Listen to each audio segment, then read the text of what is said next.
Hello दोस्तों, कैसे हैं आप सभी लोग। मुझे उम्मीद है कि आप लोग अच्छे होंगे। तो एक बार फिर से आप सभी लोगों का स्वागत है हमारी YouTube channel practice eight by SK class में। तो देखिए स्टूडेंट्स, आज हम लोग क्या करने वाले हैं, तो आज से हम शुरू करने जा रहे हैं क्लास 9th अलजेब्रा का चैप्टर नंबर 6 यानी कि फाइनेंशियल प्लानिंग। ओके, तो इस वीडियो में हम लोग क्या क्या देखने वाले हैं, आ जाइए बता देती हूँ कि आज का टॉपिक क्या रहने वाला है। तो आज हम ना सबसे पहले क्या समझेंगे, बेसिक कंसेप्ट समझेंगे। जैसा कि आप सभी लोग जानते हो, हम कोई भी लेसन स्टार्ट करते हैं तो पहले उसका बेसिक समझते हैं, ठीक। और फिर उसके बाद हम क्या करेंगे, इसका बेसिक ज़्यादा है नहीं, इसके लिए यहाँ पर मैंने देखो प्रैक्टिस एट 6.1 का क्वेश्चन नंबर 1 और 2 भी इसी वीडियो में हम लोग सॉल्व कर लेंगे। ओके, तो चलो फिर शुरू करते हैं। आगे बढ़ने से पहले कुछ बातें आप जान सकते हो, मतलब जान लीजिए। देखिए, आप हमारे ऐप को डाउनलोड कर सकते हो, जो भी पीडीएफ्स वगैरह हैं यानी स्टडी मटेरियल्स आपको यहाँ पर मिल जाएंगी। इसके अलावा आप हमारे टेलीग्राम चैनल से भी जुड़ सकते हो, वहाँ पे भी जो भी पीडीएफ्स वगैरह होते हैं वो मैं उधर अपलोड करते रहती हूँ। और ये हमारा इंस्टाग्राम आईडी है, तो रेगुलर अपडेट के लिए आप लोग हमें यहाँ पर भी फॉलो कर सकते हैं। तो चलिए अभी देरी नहीं करेंगे, हम लोग चलते हैं हमारे टॉपिक पे।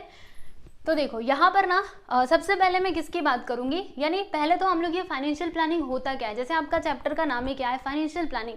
तो फाइनेंशियल प्लानिंग मतलब होता क्या है, इसका मीनिंग इसको हम समझते हैं। तो देखो बच्चों, फाइनेंस यानी क्या होता है, यानी फाइनेंस मतलब क्या, पैसे से कुछ रिलेटेड। और प्लानिंग मतलब क्या होता है, प्लान करना। तो जब हम पैसे की प्लानिंग करते हैं, जैसे कि हर महीने हमारे घर में पैसे आते हैं, ठीक है, तो मम्मी आपकी क्या करती होंगी, जब आपके मम्मी के पास पैसे आते होंगे तो मम्मी सबसे पहले डिसीजन लेती होंगी ना कि इतने पैसे हमें मतलब यहाँ पर देना है, यानी कि इलेक्ट्रिसिटी बिल पे करना है, इसके अलावा इतने में हमें घर के लिए सामान लाना है। वो सब प्रॉपरली प्लानिंग करती है कि नहीं। आप लोग मम्मी से पूछना, जब उनके पास पैसे आते हैं ना तो वो क्या करती है, प्लानिंग करती है कि कहाँ कहाँ पे मुझे पैसों को खर्चा करना है, ठीक है। तो ये जो आपकी माता जी कर रही हैं वो क्या है, वो आपका फाइनेंशियल प्लानिंग ही है, ठीक है। तो यहाँ पर ना कुछ कन्वर्सेशन दिया गया है एक लड़की और उसके मदर के बीच का। चलो हम इसको एक बार पढ़ते हैं, जिससे फाइनेंशियल प्लानिंग का जो कंसेप्ट है ना वो आपको क्लियर हो जाएगा। तो देखो, एक लड़की है, कौन है, अनघा, और उसकी मदर है, ठीक। तो अनघा ने क्या बोला अपनी मम्मी से, ये बोला कि शैल वी बाय कंप्यूटर, यानी कि अनघा कहती है मम्मी से कि मम्मी हम लोग कंप्यूटर खरीद लें। तो मम्मी क्या कहती है, okay let's buy it next year. इन्होंने बोला ठीक है, अगले साल हम लोग इसको खरीद लेंगे, ठीक है। देखो अनघा ने क्या बोला कि मम्मी हम लोग कंप्यूटर खरीद ले क्या, तो मम्मी ने बोला नहीं नहीं इस साल नहीं, अगले साल हम खरीदेंगे। तो फिर अनघा क्या कहती है, मम्मा व्हाई नॉट नाउ, यानी कि अब भी क्यों नहीं, आप क्यों बोल रहे हो अगले साल लेने के लिए, अभी ले लो ना मेरे लिए कंप्यूटर। तो मम्मी बोलती है कि you don't know how expensive it is, अरे तुम्हें नहीं पता। मम्मी बोल रही है अनघा को कि अरे तुमको तो पता ही नहीं है कि ये कितना महंगा होता है, ठीक है। तो अब अनघा को ये बात समझ में आ गई। जब मम्मा ने इतना बोला, पहले अनघा ने बोला कि मम्मी कंप्यूटर खरीद ले क्या, मम्मी कहती है नहीं नहीं इस साल नहीं, अगले साल खरीदेंगे। तो फिर अनघा ने बोला कि अगले साल क्यों, इसी साल खरीद सकते हैं ना। तो मम्मी क्या बोली, अरे तुमको पता नहीं है कितना महंगा होता है। तो अनघा को समझ में आ गया मम्मी क्या कहना चाहती है, कि हमें क्या करना पड़ेगा, पहले सेव करना पड़ेगा, यानी पैसे पहले बचाने होंगे कंप्यूटर के लिए, और तब जाके हम लोग कंप्यूटर अगले साल खरीद पाएंगे। तो मम्मा ने बोला, मतलब अनघा ने बोला, यू मीन, यानी आपके कहने का मतलब क्या है कि we will have to save it for it. एक मिनट, यहाँ पे मैंने गलत लिख दिया। क्या बोला था, क्या बोली अनघा ने कि you mean we will have to save for it, right. यानी अनघा कहती है आपका मतलब ये है कि पहले हमें सेविंग करनी होगी उसके लिए। तो मम्मा क्या कहती है, मतलब मम्मी क्या कहती है, यस दैट्स द थिंग। तो मम्मा ने बोला, मतलब मम्मी ने बोला कि हाँ यही बात है, ठीक। तो अब इससे आप लोग क्या समझे, ऐसा हमारे घरों में भी होता है ना कि अगर हमें कोई चीज़ खरीदनी है, जैसे कि फ़ोन हो गया किसी का, या फिर कंप्यूटर वगैरह हो गया, या फिर फ्रिज ही क्यों ना हो, तो अगर हमें कोई एक्सपेंसिव चीज़ खरीदनी रहती है तो हम डायरेक्टली नहीं खरीदते। आप अपनी मम्मी से पूछिएगा, वो पहले क्या करती हैं, वो ना हर महीने कुछ कुछ पैसे बचाती जाएंगी, और फिर जब पूरे पैसे इकट्ठे हो जाएंगे तब जाके वो चीज़ खरीदा जाता है हमारे घर में, ठीक है। तो यहाँ पे बेसिकली हो क्या रहा है, फाइनेंस की प्लानिंग की जा रही है। अगर हम लोगों ने मतलब हमारे दिमाग में आया कि अभी हमें फ्रिज लेना है और तुरंत हमने फ्रिज ले लिया, तो बताओ सारे पैसे तो उसी में चले जाएंगे, फिर बाकी का खर्चा कहाँ से आएगा, ठीक है। तो यहाँ पर यही होता है आप लोगों का बच्चों फाइनेंशियल प्लानिंग, यानी पैसों की प्लानिंग करना कि किसे हमें कहाँ पे खर्चा करना है। जैसे अभी यहाँ पे अनघा की मम्मी ने क्या बोला कि हमें क्या करना पड़ेगा, पहले कंप्यूटर के लिए सेविंग करना पड़ेगा, यानी कि इस साल हम क्या करेंगे, पैसे बचाएंगे, हर महीने जितने भी हमारे पास पैसे आ रहे हैं उसमें से हम कुछ सेविंग करेंगे, और फिर नेक्स्ट ईयर हम कंप्यूटर खरीद लेंगे, ठीक है। तो आई होप सो कि आपको ये फाइनेंशियल प्लानिंग क्लियर हो गया होगा, और काफ़ी ईजी है, समझ में तो आता ही होगा। फाइनेंशियल प्लानिंग नाम से ही आप समझ गए होंगे, ठीक है। चलिए आप उसके बाद यहाँ पे ना इससे रिलेटेड कुछ टर्म्स हैं जो हमें देखने के लिए मिलेंगे, तो उनको हम यहाँ पे समझ लेते हैं। तो सबसे पहला क्या है, इनकम। अब ये इनकम क्या होता है, बहुत सिंपल है। इनकम मतलब क्या है, जो पैसे आपके पास आ रहे हैं। जैसे कोई व्यक्ति जॉब करता है, ठीक है, तो क्या होता है, जब महीना खत्म होता है, महीने के अंत में उसको क्या दी जाती है, सैलरी दी जाती है। तो वो जो सैलरी उसको मिली ना, वो क्या हो जाएगा, उसका इनकम हो जाएगा। जैसे हम मान लेते हैं कि यहाँ पर है मिस्टर ए। कौन है भाई, मिस्टर ए। इनका नाम मैं कुछ रख दूं क्या, चलो मिस्टर अजय है। अब ये एक बड़ी अच्छी कंपनी में जॉब करते हैं। मान लो इनकी कंपनी का नाम है ABC। इस कंपनी में ये जॉब करते हैं, राइट। तो इनकी इनकम क्या होगी, मैंने पूछा बताओ इनकी इनकम क्या है। तो इनको जानते हो महीने में कितनी सैलरी दी जाती है, इनको महीने में दी जाती है 20,000 रुपये सैलरी। तो ये क्या हो जाएगा, 20,000 इनका इनकम हो जाएगा। 20,000 क्या होगा बच्चों, इनका इनकम होगा। किसका इनकम होगा, तो मिस्टर अजय का, ठीक है। इनकम समझ में आ गया, यानी जो भी पैसे आपके पास आते हैं ना, वो आपका इनकम के अंदर कंसिडर किया जाएगा। अब हम यहाँ पे नेक्स्ट बात करेंगे एक्सपेंडिचर की। एक्सपेंडिचर यानी क्या होता है, खर्चा।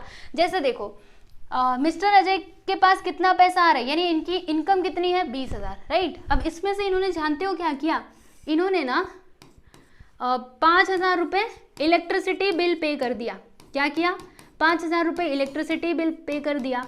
इसके अलावा और भी इनके खर्चे हैं, जैसे कि मान लो ये गाड़ी से जाते हैं अपने ऑफिस, तो पेट्रोल में इनका चला गया 1,000, इनका पेट्रोल में चला गया, ठीक है, महीने का मैं बता रही हूँ। तो बताइए इनका एक्सपेंडिचर कितना हो जाएगा। तो 5,000 तो इन्होंने इलेक्ट्रिसिटी बिल भर दिया, काफ़ी ज़्यादा इलेक्ट्रिसिटी बिल इनका आया है, चलो कोई बात नहीं। और पेट्रोल में इन्होंने इतना खर्चा कर दिया, मतलब इनका एक्सपेंडिचर क्या होगा, तो इनका एक्सपेंडिचर हो जाएगा 6,000। यानी मेरे कहने का मतलब क्या है, एक्सपेंडिचर यानी क्या होता है, खर्चा, यानी जो हम लोग स्पेंड करते जाते हैं अपनी ज़रूरतों को पूरा करने के लिए, ओके।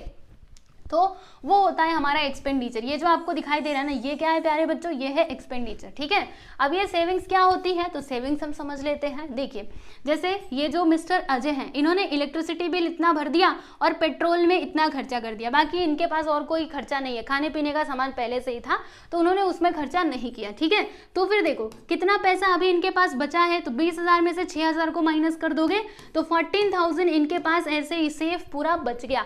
तो ये जो है ना, इसको हम लोग क्या बोलेंगे बच्चों, इसको सेविंग बोलेंगे। यानी ये इनकी क्या है, सेविंग है, इतने पैसे इनके बचे हुए हैं, ठीक है, बात समझ में आ रही है। तो ये होता है सेविंग। सेविंग यानी क्या होता है, जो हम लोग पैसे बचाते हैं, यानी हमारी इनकम हुई, ठीक है, उसमें से हम कुछ पैसा तो खर्चा करते हैं अपनी जरूरतों को पूरा करने के लिए, और कुछ पैसा हम लोग सेव करके रख देते हैं, या तो अपने घर में रखेंगे या फिर बैंक में रखेंगे, है ना। बैंक में सबका अकाउंट होता है ना, तो अकाउंट में हम लोग क्या करते हैं, सेविंग अकाउंट खोलते हैं, राइट, जिसमें हम अपना जो भी हमारा सेविंग होता है उसको हम बैंक में ले जा करके जमा करते जाते हैं। तो वो किस में आएगा, वो सेविंग के अंदर आएगा, है ना। और एक बात बताऊं, देखो यहाँ पर अभी ये कंसेप्ट आया है तो आप लोग सीख लीजिएगा। देखिए जो हमारे मतलब जो हमारी सेविंग होती है ना, आप सोचोगे कि बैंक में रखने की क्या जरूरत है, उसको आराम से अलमारी में रख दो, जब जरूरत रहे तब ले लेंगे, अलमारी में भी तो वो सेव ही रहेगा ना, बैंक में रखने की क्या जरूरत है। तो देखो आपको एक बात बताती हूँ, जब आप बैंक में पैसे को रखोगे, सुनो, आपने अगर अलमारी में पैसों को रखा, तो आज आपने मान लीजिए अपने अलमारी के अंदर पैसों को रख दिया है, ठीक है, और फिर जब आप कई सालों के बाद अब वो अलमारी खोलोगे तो आपको उतने ही पैसे मिलेंगे, उसमें से कुछ भी बढ़ा हुआ आपको नहीं मिलेगा। लेकिन वही पैसे अगर आपने बैंक में रखे ना, तो कुछ सालों के बाद आपके वो पैसे बढ़ करके आपको दिए जाएंगे। यानी बैंक क्या करती है, जो भी पैसे आप उसमें रखते हो ना, उसके ऊपर मतलब कुछ ना कुछ ब्याज आपको देती है, इंटरेस्ट देती है, ठीक है। तो इसीलिए ये अच्छा होगा कि आप लोग अपने घर में पैसों को रखो, इससे अच्छा बैंक में ही ले जा करके रखना चाहिए आप लोगों को, ठीक है। और देखो बैंक में रखने से क्या होता है कि आपका जो पैसा है ना, वो काम आएगा, देश के काम आएगा, क्योंकि बैंक वाले पैसे बैंक में नहीं रखते, वो उसका यूज करते रहते हैं, ठीक है, अलग अलग तरीके से इन्वेस्टमेंट वगैरह में यूज करते रहते हैं। लेकिन अगर आपने वो पैसों को अलमारी में रखा तो बस वो वहीं पड़ा रहेगा, किसी के काम नहीं आएगा। तो इसीलिए कभी भी फ्यूचर में भी अगर आप लोग सेविंग करना, तो बैंक में ही पैसों को डिपॉजिट करना, ओके, बैंक में सेविंग करके रखो ताकि वो दूसरों के काम आ सके, ठीक है। और जब आपको जरूरत रहेगी तब तो मिल ही जाएगा, और इसके ऊपर आपको ब्याज भी मिलेगा, कितनी अच्छी बात है ना। तो सेविंग क्या होता है, जो हम लोग पैसे बचाते हैं वो हमारा सेविंग होता है। और अब हम यहाँ पे लास्ट बात करते हैं इन्वेस्टमेंट की। अब ये इन्वेस्टमेंट क्या होता है स्टूडेंट्स, तो बताऊँ आप लोगों को इन्वेस्टमेंट क्या होता है। यानी कि हम कुछ पैसे क्या करते हैं ना, इन्वेस्ट कर देते हैं किसी कंपनी में, ठीक है। अभी आपको शेयर्स में बताऊंगी ना तो समझ नहीं आएगा, लेकिन फिर भी मैं बताने की कोशिश करती हूँ, सुनो। ये आपके लिए नया है। शेयर्स क्या होता है, जैसे जो कंपनीज होती है ना वो अपने शेयर्स को बेचती हैं, राइट। तो अगर आप उस कंपनी के शेयर खरीदते हो ना, तो जितना आप शेयर खरीदते हो उतने से आप उस कंपनी के क्या बन जाते हो, पार्टनर बन जाते हो। यानी अगर कंपनी को प्रॉफिट होगा ना तो भी वो आपको पैसे देगी, और लॉस होगा तो आपको भी लॉस होगा, समझे। यानी कंपनी अगर प्रॉफिट में जा रही है तो आपने शेयर उसका खरीदा हुआ है, यानी आपको ज्यादा पैसे मिलेंगे। ओके, तो ये जो शेयर हमने खरीदा किसी कंपनी का, यानी एक तरीके से हमने क्या किया, उस कंपनी में इन्वेस्टमेंट किया है ना। क्योंकि क्या होगा, जब हम उसका शेयर खरीदेंगे तो उसके मतलब उसकी वजह से हमें पैसे भी तो मिलेंगे ना फ्यूचर में, राइट। तो उसको क्या कहा जाता है, इन्वेस्टमेंट कहा जाता है, राइट। इन्वेस्टमेंट समझ में आ रहा है कि नहीं, मैं आप लोगों को क्या बताना चाहती हूँ। इन्वेस्टमेंट यानी क्या, अपने पैसे को किसी चीज में लगाना ताकि रिटर्न में आपको ज्यादा पैसे मिले, ठीक है। हम इस लालच में अपने पैसे को उधर लगा रहे हैं कि हमें फ्यूचर में ज्यादा पैसा मिलेगा। जैसे मैं आपको छोटा सा एग्जाम्पल बताती हूँ। मैंने क्या किया, मतलब हमने क्या किया, मान लो ये एक फ्लैट था, ठीक है। तो हमारे पास अभी पैसे थे, तो हमने ना ये फ्लैट हमने खरीद लिया, ठीक है। मतलब फ्लैट हमने खरीद लिया। अब क्या होगा, हम जानते हैं कि जो फ्लैट वगैरह या फिर कोई जमीन है उसकी कीमत बढ़ते जाती है, राइट। तो हमने फ्लैट जब ये खरीदा है तो इसमें हमने क्या किया, इन्वेस्ट किया। एक तरीके से देखा जाए तो इन्वेस्ट किया, क्योंकि फ्यूचर में क्या होगा, इसका पैसा अपने आप बढ़ जाएगा, मतलब इसका जो प्राइस है वो बढ़ जाएगा, ठीक है। तो यही क्या कहलाएगा, हमारा इन्वेस्टमेंट कहलाएगा। बात समझ में आ रही है। यानी अपने पैसों को कहीं पे लगाना। क्यों लगाना है, क्योंकि फ्यूचर में हमें ज्यादा पैसा मिले इसीलिए, ठीक है। तो कंपनी के शेयर्स में हम इन्वेस्टमेंट करते हैं, डिबेंचर में करते हैं, तो शेयर्स, डिबेंचर वगैरह ये आपको पढ़ने के लिए मिलेगा क्लास 10th में, और उसके आगे 11th 12th में भी पढ़ने के लिए मिलेगा। तो अभी ज्यादा अपने दिमाग पे लोड मत लीजिए, बस सिंपल सी बात है। इन्वेस्टमेंट मतलब ये समझो कि हम अपना पैसा किसी चीज में लगाते हैं ताकि हमें फ्यूचर में रिटर्न मिले उससे ज्यादा, ठीक है। तो इसीलिए हम इन्वेस्टमेंट करते हैं, ठीक है जी। तो यहाँ पे आपको सारे टर्म समझ में आ गए। इनकम क्या होता है, इनकम, एक्सपेंडिचर, सेविंग। इनकम यानी हमारी इनकम, जो हमको हर महीने सैलरी मिलती है वो हमारा इनकम है। एक्सपेंडिचर यानी क्या, जो हम खर्चा करते हैं।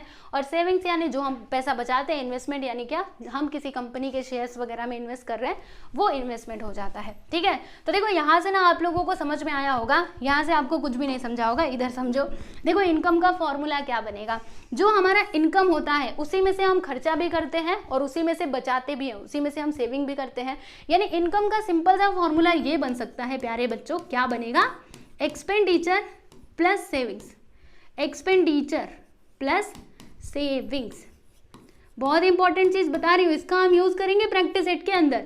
याद कर लो, इसको लिख करके रख लो, ये फॉर्मूला बड़े काम का है। इनकम हमें कैसे मिलेगा, एक्सपेंडिचर प्लस सेविंग को प्लस सेविंग अगर मैं कर दूं तो फिर मुझे ये इनकम मिल जाएगा। क्योंकि सिंपल सी बात है ना, जैसे मान लो हमारी इनकम कितनी हो रही है, हमारी इनकम मान लो कि 50,000 बहुत ज़्यादा हो गया, चलो ठीक है ऐसे मान लेते, 50,000 इनकम हो रही है, जिसमें से हमने क्या किया ना, हमने 40,000 रुपये खर्चा कर दिया, ठीक। तो बचेगा कितना, हमारी सेविंग कितनी होगी, 10,000, बराबर। तो देखो 40,000 10,000 को जोड़ेंगे तो 50,000 आएगा कि नहीं। यानी कि एक्सपेंडिचर और सेविंग को हमने प्लस किया तो हमें इनकम मिला कि नहीं, मिला ना। तो बस यही है फॉर्मूला, लिख लो। लिखना मत, इसकी PDF मैं दे ही दूंगी, आप लोग को चिंता मत करो, बिल्कुल भी सब कुछ मिलेगा।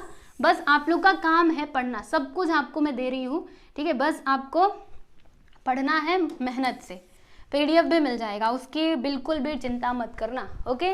तो ये फॉर्मूला आप लोगों ने सीख लिया।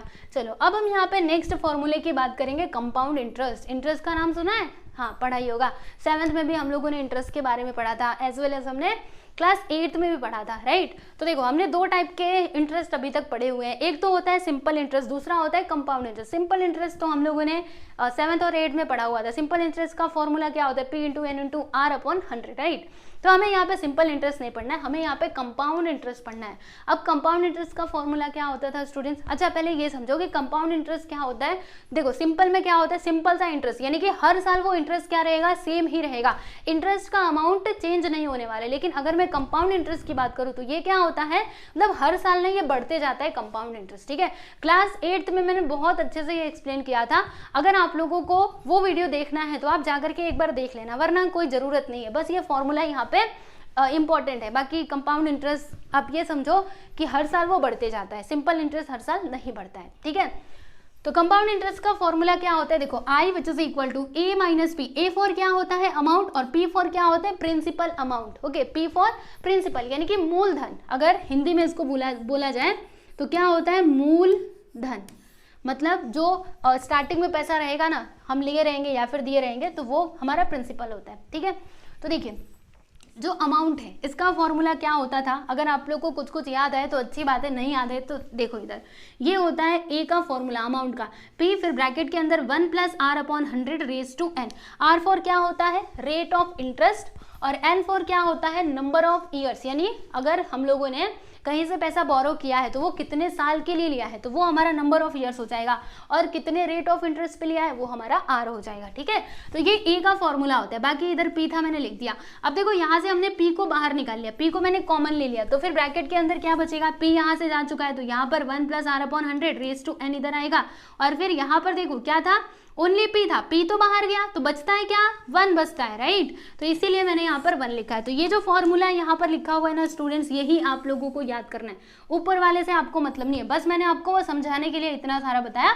बाकी यहाँ पे मेन तो यही है। तो फॉर्मूला क्या होता है, चलो एक बार हम याद करते हैं। कंपाउंड इंटरेस्ट का फॉर्मूला क्या होता है, तो बाहर पी रहेगा, फिर ब्रैकेट के अंदर एक स्क्वायर ब्रैकेट आएगा, फिर उसके बाद छोटू वाला ब्रैकेट, उसके अंदर है 1 + r/100 raise to n, r for rate of interest, n for number of years, और फिर उसके बाद माइनस p आ जाए, -1 आ जाएगा। ठीक है, बात समझ में आई। तो ये दोनों फॉर्मूले आप लोग याद रखिएगा। फिर प्रैक्टिस एट 6.1 तो हम लोग ये चुटकियों में सॉल्व कर लेंगे। ठीक है, तो ये था बच्चों बेसिक, ये जो मैंने आपको इधर बताया ना, ये सब कुछ बेसिक था। चलो अब हम यहाँ पे बात करते हैं प्रैक्टिस एट 6.1 की। तो सब लोग रेडी हो क्वेश्चन सॉल्व करने के लिए, आ जाइए फिर मेरे साथ सॉल्व कीजिए क्वेश्चन। पहला क्वेश्चन तो बहुत आसान है प्यारे बच्चों, एकदम सिंपल है। देखो बस आप क्या लिखा है इसमें कि Alka spend 90% of the money that she receives every month and saves ₹120। How much money does she get monthly. अब देखो बच्चों, यहाँ पर एक लड़की है, कौन है भाई, अलका। ठीक है, ये कौन है, इसका नाम मैंने रख दिया है अलका। ठीक है, तो इसमें बोला है ना कि उसको हर महीने जितना भी पैसा मिलता है, यानी जो भी उसका इनकम होता है, उसका 90% उसने खर्चा कर दिया। क्या कर दिया, उसने खर्चा कर दिया। ठीक है, मान लो उसको 100 रुपये मिले हर महीने का, ओके, तो इसमें से उसने 90% खत्म कर दिया, एक्सपेंडिचर है उसका, यानी कि 100 में से उसने कितना खर्चा कर दिया, 90 रुपये उसने खर्चा कर दिए। तो फिर इसको बचता कितना है, 10 रुपये बचता है, राइट। ऐसे करके यहाँ पे दिया गया है, ओके। तो फिर यहाँ पे आगे क्या लिखा है, ये तो 90% उसका खर्चा यानी कि एक्सपेंडिचर है, और फिर वो बचाती कितना है, 120 रुपये बचाती है। तो हमें ये बताना है कि उसको मंथली कितना पैसा मिल रहा है, यानी उसका इनकम कितना है। तो देखो बच्चों, हम क्या करेंगे ना, यहाँ पर जो हमें फाइंड करना है उसको हम x कंसिडर करेंगे, यानी हम ऐसा मान लेते हैं कि जो अलका है ना, उसका मंथली इनकम कितना है, x रुपीज़ है, राइट। समझ रहे हो कि नहीं, आ जाओ यहाँ पे मैं लिखती हूँ कि let the monthly income of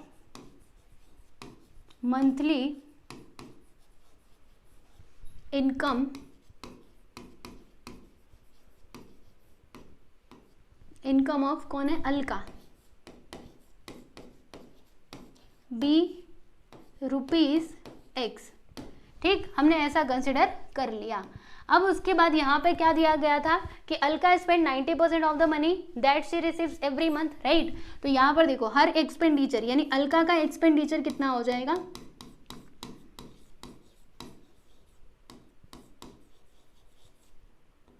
देखो उसका एक्सपेंडिचर इतना होगा। यहाँ पर क्या बोला था कि उसको जितना भी पैसा मिलता है ना, जो भी उसको हर महीने पैसा मिलता है, उसका 90% वो खर्चा कर देती है। यानी हम 90% तो निकालेंगे, लेकिन किसका 90%, तो उसका जो इनकम हो रहा है ना वो, तो 90% ऑफ x।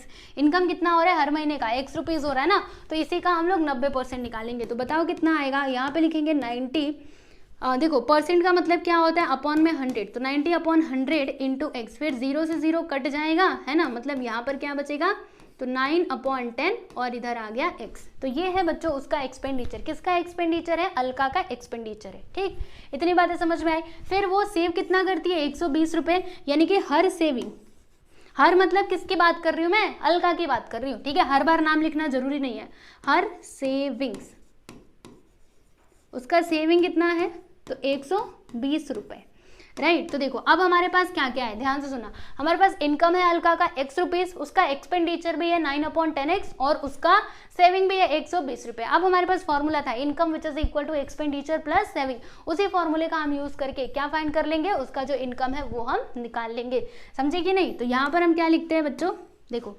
हम यहाँ पे लिखते हैं वी नो दैट, हमें ये फॉर्मूला पता है, लिखो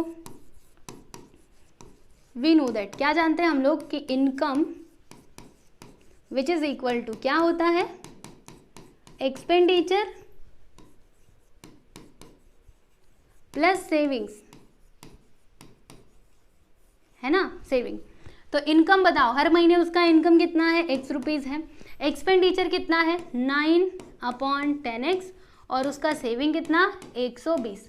अब हम क्या करेंगे ना स्टूडेंट्स, इसको सॉल्व करेंगे और फिर हमें हमारा आंसर मिल जाएगा। तो कैसे करना चाहते हो बताती हूँ, रुको, एक काम करते हैं, क्या काम करेंगे सुनो एकदम ध्यान से, कैसे भी आप सॉल्व कर सकते हो, वो आपकी मर्जी। ओके, तो यहाँ पर ना क्या किया जाए, चलो एक काम करते हैं, ये 10 को हम इधर नहीं, 10 को इधर मत बुलाओ, क्रॉस मल्टीप्लिकेशन ही कर देते हैं।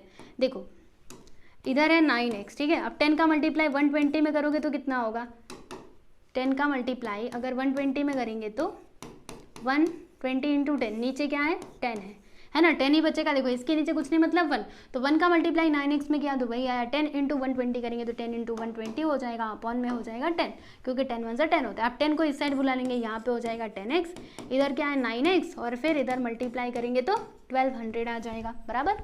अब 9x को इधर बुला लो, तो जब ये इधर आया तो माइनस में हो जाएगा 9x, है ना, minus 9x which is equal to 1200। अब माइनस करो, 10x माइनस 9x करोगे तो x, यानी कि x which is equal to क्या आएगा यहाँ पर 1200 आ जाएगा।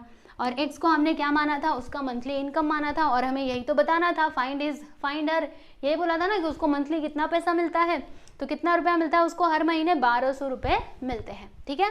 चलो यहाँ पे फाइनली हम इसका आंसर लिख देंगे कि अलका रिसीव्स, यही दिया था ना, क्वेश्चन जैसे पूछा गया वैसा आंसर लिखने का। चलो यहाँ पे हम लिखते हैं कि देयरफॉर अलका's इनकम, या फिर ऐसे लिखो कि अलका गेट्स ₹1200 मंथली। ठीक है डियर स्टूडेंट्स, देखो यहाँ पर आपका क्वेश्चन नंबर 1 कंप्लीट होता है। काफ़ी सिंपल था, देखो इसमें मैंने ज़्यादा कुछ नहीं किया, बस जो इन्फॉर्मेशन दी गई थी उसको पढ़ा और मैं लिखते गई और मुझे मेरा आंसर मिल गया। ठीक है, तो पहला क्वेश्चन यहाँ पे सॉल्व हुआ, देख लो इसको, फिर हम चलेंगे आगे और देखेंगे क्वेश्चन नंबर 2। चलिए अब हम बात करेंगे सेकेंड क्वेश्चन की। ये देखने में आपको काफ़ी बड़ा लग रहा होगा, लेकिन ये भी आसान है। हाँ, बस ध्यान से देखते जाओ। कंडीशन देखो, हम कंडीशन बस एक ही है कि जो भी चीज़ें आपको बता रही हूँ ना उसको आप ध्यान से देखो। देखो कई बार ऐसे होता है, मेरे साथ भी होता है, आप लोग के साथ ही नहीं, मेरे साथ भी, यानी सामने वो चीज़ हमारे चलता रहेगा, वीडियो में हमें सब कुछ दिखता रहेगा, लेकिन अगर हमारा दिमाग कहीं और है ना तो हमें वो चीज़ समझ में नहीं आएगी। ओके, तो अगर आपका दिमाग कहीं और है या फिर थक चुका है तो वहीं पे वीडियो को स्टॉप करो, थोड़ा आराम कर लो, पानी वानी पी लो। ओके, अगर कुछ खाना है तो खा लो, फिर पढ़ने बैठो, नहीं तो फिर आप बोलोगे अरे ये तो समझ ही नहीं आ रहा, ये सवाल बहुत हार्ड है। ओके, ऐसे ऐसे बोलोगे, क्योंकि वो सबके साथ होता है, क्योंकि हमारे दिमाग की भी क्या होती है, लिमिट होती है, मतलब समझने की। ओके, इस हद तक ही हम पढ़ाई कर पाते हैं, और मतलब एक समय के बाद क्या होता है कि जो हमारा दिमाग है ना वो थक जाता है, तो उस टाइम पे क्या करने का, ज़्यादा दिमाग पे जोर ना दिया करो, उस टाइम पे पानी वगैरह पी लो, थोड़ा घूम करके आ जाओ और फिर पढ़ने बैठो। ठीक है, तो बस यही कंडीशन है कि आप लोग इधर ध्यान से देखते जाओ, बाकी समझ में तो आएगा पक्का, ये मेरी गारंटी है। चलिए देखते हैं, यहाँ पे कौन है, सुमित जी हैं, जिन्होंने कैपिटल बोरो किया। बोरो करना मतलब क्या, लेना। ठीक है, इन्होंने कैपिटल लिया, कितने का लिया, 50,000 का। अच्छा, यहाँ पर एक टर्म आया है बच्चे लोग, कैपिटल। कैपिटल का मतलब क्या होता है जानते हो, कैपिटल का मतलब क्या होता है ना। देखो अभी नए नए टर्म्स आपको देखने के लिए मिलेंगे। कैपिटल मतलब क्या ना, जैसे समझ लो कि मुझे ना कोई बिजनेस शुरू करना है। ठीक है, अगर हम कोई बिजनेस शुरू करते हैं, अच्छा बिजनेस यानी क्या, कोई व्यापार। अगर मुझे मान लीजिए मुझे ना कोई दुकान खोलनी है, ठीक है, मुझे क्या करना है, दुकान खोलना है, तो दुकान अगर हम खोलेंगे तो बस ऐसे ही थोड़े ना हो जाएगा, उसमें हमें क्या करना पड़ेगा, स्टार्टिंग में पैसे लगाने पड़ेंगे, कुछ पैसे हमें लगाने पड़ेंगे, यानी दुकान हमें खरीदना होगा। ठीक, इसके अलावा उसके अंदर जो सामान हम रखने वाले हैं वो हमें खरीदना होगा। ओके, तो वो दुकान खरीदने के लिए, सामान खरीदने के लिए हम जो पैसा उसके अंदर लगा रहे हैं वही हमारा क्या है, कैपिटल। यानी कैपिटल का मतलब क्या होता है, तो ये होता है कि अगर हम कोई बिजनेस शुरू करने के लिए उसमें पैसा लगाते हैं तो वही हमारा कैपिटल होता है। ठीक है, ये बात क्लियर हो गई आप लोगों को। तो क्या लिखा है कि सुमित ने ना कैपिटल बोरो किया, कितना, 50,000 रुपए, राइट। और किस लिए लिया है इन्होंने ये कैपिटल, तो ना उनको बिजनेस शुरू करना था, इसीलिए उन्होंने लिया है। कैसा बिजनेस शुरू करना था? तो फूड प्रोडक्ट्स का बिजनेस शुरू करना था, ठीक है। अब देखो हुआ क्या कि पहले साल ना उनको बेचारे को लॉस हो गया। देखो इतने शुभ मुहूर्त में बिजनेस शुरू किया तो उनको लॉस हो गया। कितने का? अरे बहुत ज़्यादा हो गया, 20% का लॉस हो गया, ठीक है। जितना भी इन्होंने कैपिटल लगाया था ना उसका 20% का तो इनको लॉस हो गया। बेचारे प्रॉफिट के चक्कर में इन्होंने बिजनेस शुरू किया था फूड प्रोडक्ट्स का, लेकिन लॉस में चले गए, घाटे में चले गए। अब क्या होगा? अब ज़्यादा कुछ नहीं होगा, फिर से ये दिमाग लगाएंगे, हार नहीं मानने वाले, फिर से करेंगे, कुछ ना कुछ तो करेंगे। तो क्या कर रहे हैं? अब ये जो बचा हुआ पैसा था ना वो 20% तो भाई ऐसे लॉस में चले गए, लेकिन जो भी पैसा बचा था उन्होंने नए स्वीट के बिजनेस में उसको खर्चा किया, ठीक है। और फिर उनको प्रॉफिट हुआ। देखा, कोशिश करने वालों की कभी हार नहीं होती। पहली बार इन्होंने बिजनेस किया, उसमें घाटा हो गया। अगर वो वहीं पे घाटा जब उनको मिला वहीं पे वो रुक जाते तो फिर दोबारा से वो प्रॉफिट कमा पाते क्या? नहीं। वो सोचते अरे मेरे को तो बिजनेस में लॉस ही हो रहा है, चलो बिजनेस कौन करेगा, चलो कुछ और करते हैं, ऐसा वो सोचते है ना। तो उन्होंने ऐसा नहीं सोचा, उन्होंने क्या बोला कि नहीं, हार नहीं मानेंगे, हम फिर से दूसरा बिजनेस शुरू करेंगे। तो दूसरा उन्होंने स्वीट्स का बिजनेस शुरू किया जिसमें उनको प्रॉफिट हो गया। कितने का? 5% का, ठीक है। तो हमें यहाँ पे क्या बताना है कि how much was his profit और loss on his original cost, यानी ओरिजिनल कॉस्ट पे यहाँ पे कॉस्ट आएगा कि कैपिटल आएगा। एक बार मैं जरा टेक्स्ट बुक में देखूँ आप लोगों के। ओरिजिनल कैपिटल बोला था ना मैंने, कैपिटल आएगा, क्योंकि कॉस्ट क्यों आएगा। तो उनको ओरिजिनल कैपिटल पे कितना उनको प्रॉफिट हुआ या फिर लॉस हुआ, ये चीज़ हम लोगों को बताना है, ठीक। तो ये हम कैसे निकालेंगे बच्चों, आ जाओ आपको समझाती हूँ, बस ध्यान से देखते जाइएगा। पहली बात तो यहाँ पे हम लिखते हैं कि अमाउंट बोरोड बाय सुमित, यानी कि ये हमारा क्या है? ओरिजिनल कैपिटल है स्टूडेंट्स। ये क्या है? ये ना सुमित का ओरिजिनल कैपिटल है। तो ब्रैकेट में मैं लिख देती हूँ ओरिजिनल कैपिटल।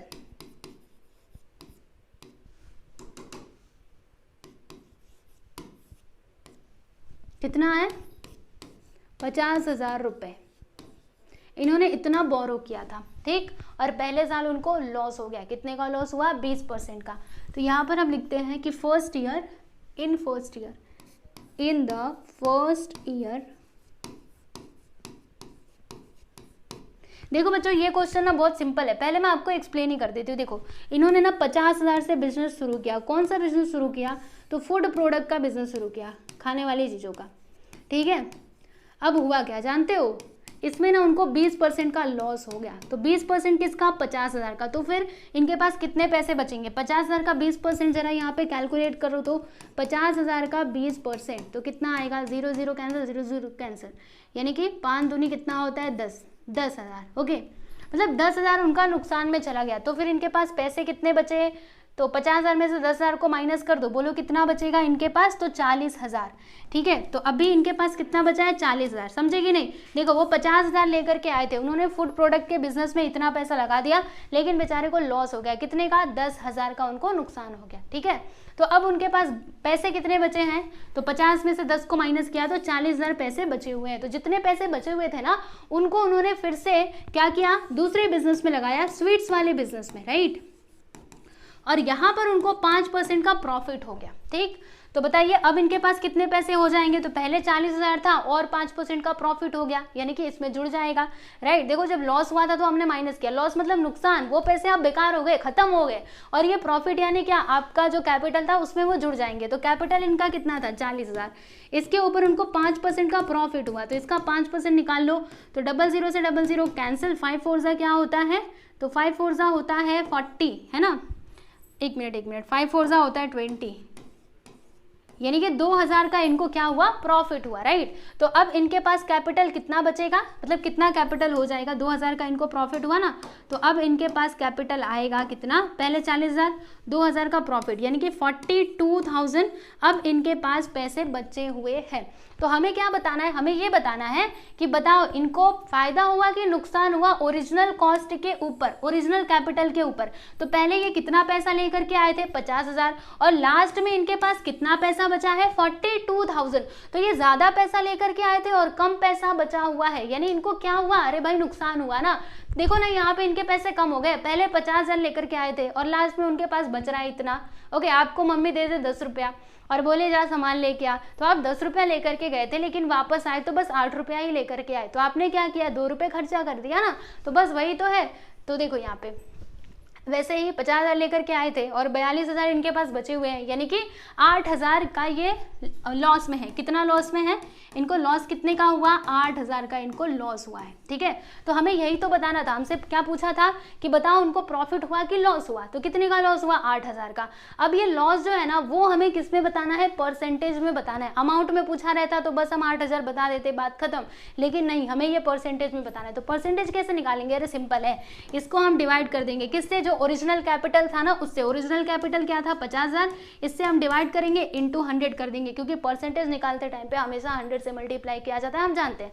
और जब इसको आप सॉल्व करोगे ना स्टूडेंट्स, तो आपको परसेंटेज मिल जाएगा कि उनको कितने % का लॉस हुआ है। ओके, तो ये है पूरी कहानी, ये पूरी कहानी थी। लेकिन ऐसे एग्जाम में लिखोगे ना कुछ भी नंबर नहीं मिलेगा, बस ये आपके समझने के लिए था इतना सारा।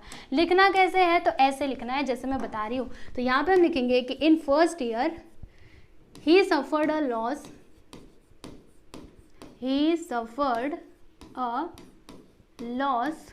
of 20%। उनको 20% का लॉस हुआ, यानी कि लॉस का अमाउंट अगर मैं फाइंड करना चाहूँ तो 50,000 के ऊपर यहाँ पे हम लिखेंगे 50,000 ऑफ, एक मिनट, 20% ऑफ 50,000 ऐसे आएगा ना, 20% ऑफ 50,000, राइट।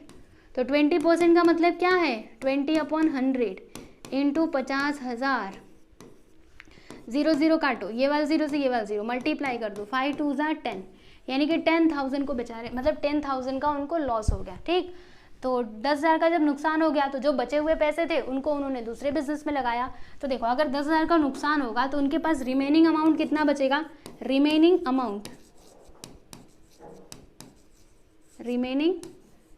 मनी लिख सकते हो, अमाउंट लिख सकते हो, चलो मनी लिख देते हैं, या फिर यहाँ पे कैपिटल भी लिख सकते हो। तो लेकर के आए थे 50,000, लेकिन 10,000 का नुकसान हो गया, तो अब इनके पास कितना पैसा बचेगा, तो 40,000 रुपया बचा हुआ है। ठीक, अब ये 40,000 को उन्होंने क्या किया, तो दूसरे बिजनेस में लगा दिया, है ना। देखो यहाँ पे लिखा हुआ था, क्या लिखा था कि he invested the remaining capital in new sweets business, right. ये क्या है, ये हमारा नया कैपिटल है, ब्रैकेट में लिख दूं क्या, ये हमारा क्या है बच्चों, एक मिनट रुकना, ही इन्वेस्टेड न्यू रिमेनिंग कैपिटल, ये हमारा रिमेनिंग कैपिटल है, न्यू कैपिटल नहीं है students, remaining capital.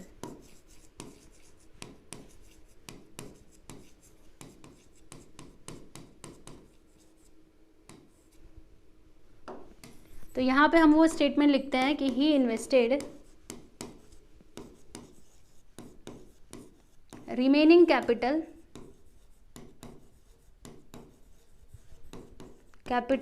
in new sweets business।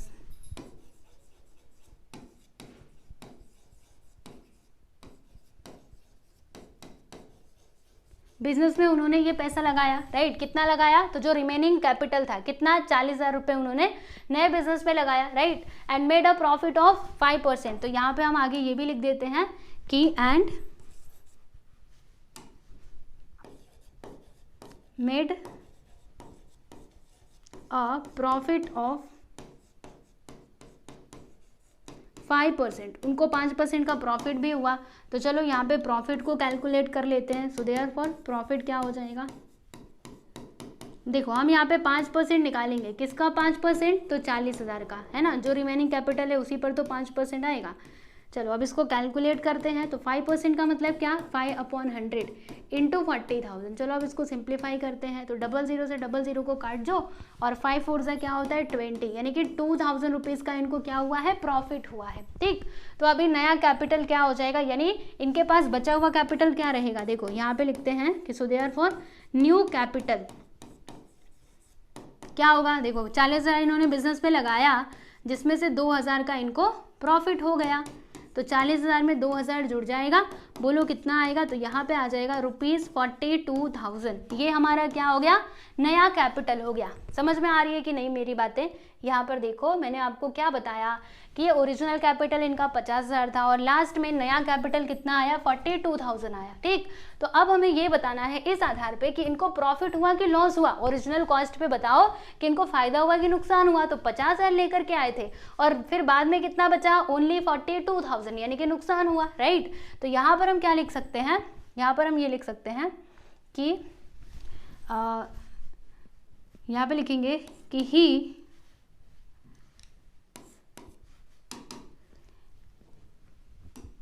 यहाँ पे हम ये लिखते हैं कि since original capital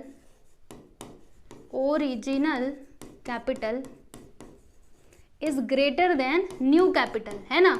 new capital क्या है बच्चे लोग, कम है, और जो ओरिजिनल कैपिटल है वो ज़्यादा है। सही बात है कि नहीं? देखो जो ओरिजिनल कैपिटल है वो 50,000 था और नया कैपिटल कितना आया, उससे कम आया, यानी हमने ऐसा लिखा कि original capital is greater than new capital. So therefore हम यहाँ पे क्या बोल सकते हैं कि ही इनकर्ड अ लॉस। उनको क्या हुआ, सुमित जी को क्या हुआ, लॉस हुआ।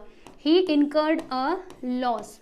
कितना लॉस, तो यहाँ पे हम लिखते हैं he incurred a loss of rupees. कितने का ये लॉस इनकर्ड करेंगे, तो देखो सिंपल है, 50,000 में से आप एक काम करो, ये जो 42,000 है इसको माइनस कर दो। बोलो आप कितना आ जाएगा, तो यहाँ पर आ जाएगा, रुको मैं थोड़ा अच्छे से लिखती हूँ इसको, थोड़ा ऊपर करके देखो।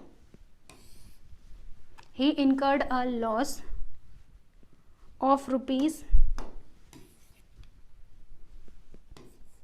कितना आएगा, मैं ब्रैकेट के अंदर लिख रही हूँ, देखो 50,000 में से माइनस करेंगे 42,000 को, तो फिर हमें कितना मिलेगा, 8,000, यानी कि इनको 8,000 रुपये का क्या हुआ है, नुकसान हुआ है। ठीक, तो ये जो 8,000 है ना, वो हमें अमाउंट में नहीं बताना, परसेंटेज में बताना है। तो हम यहाँ पे परसेंटेज निकाल लेते हैं। तो हम इधर लिखते हैं कि लॉस का परसेंटेज। तो ये हम कैसे निकालेंगे, तो लॉस कितने का हुआ, यहाँ पे लिखना 8,000 का, और ओरिजिनल कैपिटल कितना था, ओरिजिनल कैपिटल यहाँ पे नीचे आएगा। फॉर्मूला देखो क्या बनेगा, यहाँ पे लिखेंगे loss upon original capital into 100। आज मैं आपको फॉर्मूला लिख करके बता देती हूँ पहले। तो यहाँ पे क्या लिखेंगे, लॉस अपॉन ओरिजिनल कैपिटल। यहाँ पे न्यू कैपिटल मत लिखना, क्योंकि देखो ओरिजिनल कैपिटल के ऊपर हमसे लॉस पूछा गया है ना स्टूडेंट्स। ओके, ओरिजिनल कैपिटल के ऊपर हमसे लॉस या फिर प्रॉफिट पूछा गया, इसीलिए नीचे ओरिजिनल कैपिटल लिखेंगे।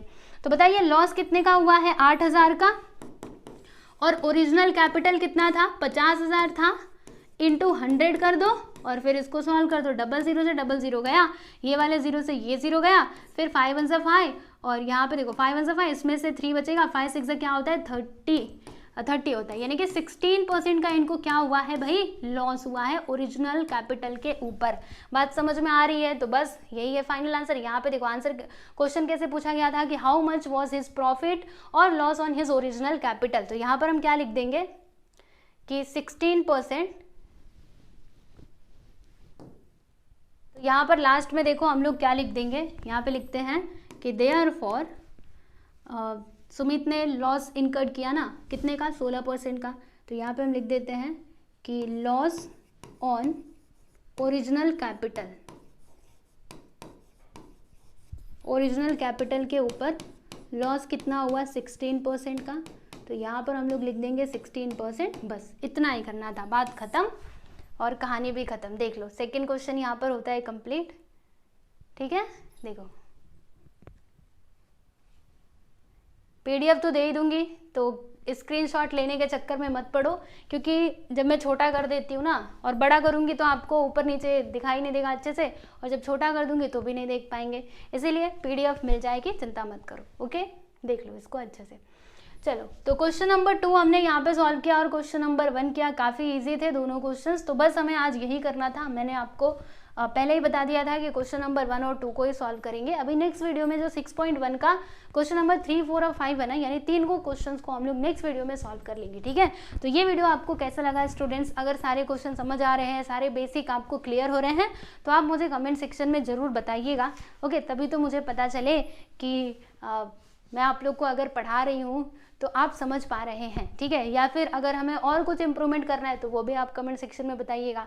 बाकी टेलीग्राम चैनल को आप लोग ज्वाइन कर सकते हो और हमारे ऐप को भी आप लोग डाउनलोड कर लेना। ठीक है, तो चलिए मिलते हैं नेक्स्ट वीडियो में स्टूडेंट्स। ध्यान रखिए अपना और पढ़ाई कीजिए अच्छे से। ठीक है।